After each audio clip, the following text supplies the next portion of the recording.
کہ خوشی اور غم جو ہیں یہ دونوں آزمائشیں ہیں، اور اللہ اپنے بندے سے ہر حالت میں محبت ہی کرتا ہے. کہ کبھی نہ سوچے گا کہ کسی پہ مصیبت آئی ہوئی ہے تو وہ شاید اللہ کا کوئی نافرمان ہی ہے. نہیں، یہ کوئی اصول نہیں ہے. اللہ اپنے بندوں سے بڑا پیار کرتا ہے، اور 70 ماؤں سے زیادہ محبت کرنے والا، اور اتنی محبت اتنا پیار کرنے والا کیسے تمہیں دکھوں میں ڈالے گا؟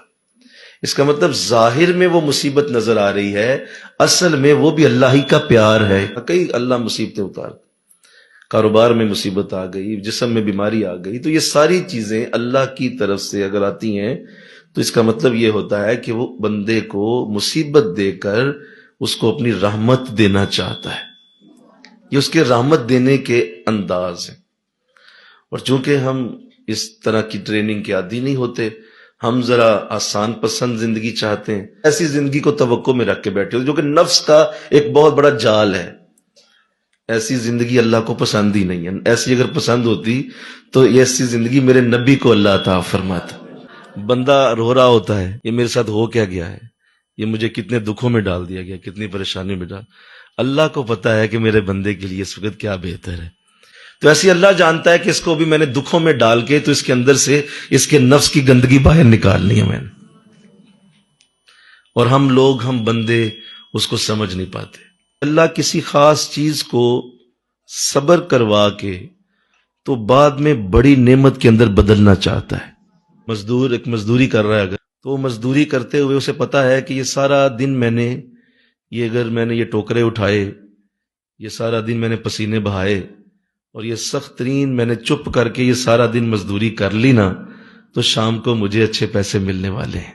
تو اللہ ایسا ہی کروا رہا ہوتا ہے کہ وہ تھوڑے وقت کے لیے آپ کو صبر کی تلقین کرتا ہے اور کہتا ہے تھوڑا انتظار کر لو، ہم تمہیں اس سے بہتر چیز دینے والے ہیں. اللہ جب اتنی محبت کرتا ہے اپنے بندے سے تو پھر مصیبتوں میں ڈالتا ہی کیوں ہے؟